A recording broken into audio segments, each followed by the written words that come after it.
Ano ang pinakamasarap na pare sa buong Pilipinas? Rosemar Pares Overload!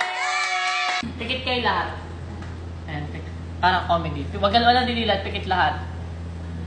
Ayan, dahil nakapikit kayo at matagal na kayong namamantot. Dumilat na kayo, tignan nyo yung premyo nyo. Eh! Grabe naman talaga kayo. So ayan, magtatanong ako, kailangan masagot nyo yung tanong ko. Dahil pag di nyo sagot yung tanong nyo, di kayo makapaglabo. Okay. Anong pangalan ng nanay mo? May! Wala ba?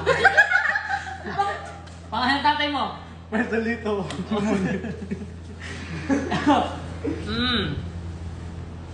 Ilan na kayo natira sa our mansion? 9! Eh! Hey! Magbigay ka ng isang sangkap ng sa adobo. Adobo! Ay, at sisang! Ano toyo? Sangkap sa sinigang, isa lang. Ceiling green. Magbigay ng tinda ni Ate Rosmar. Bleaching soap. Oh. Anong bleaching soap? Vanilla bleaching soap. Ano?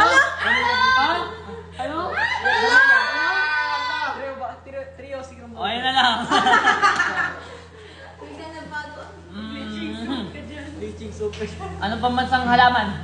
Anahaw! Eh! Hey! Anong pambansang bayan? Sino ang pambansang bayanan ng Pilipinas? Sa Rizal.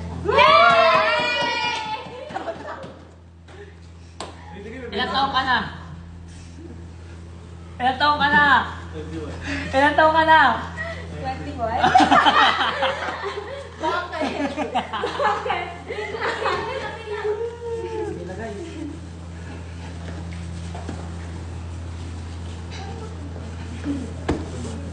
May isang tanim, ano ang bunga? Kamote. Mali. May isang tanim, ano ang bunga? Ano? Isang tanim, isang bunga. Pangyayari. Mali. Ano May yun? isang tanim, ano ang bunga? Tsaga. Mali. May isang tanim, ano ang bunga? Mais! Eh! May isang mais. Sa isang taon, ilang taon? Isa! Mali. Mali na lang. Sa isang taon, ilang taon? Sa isang taon, ilang taon? Mali.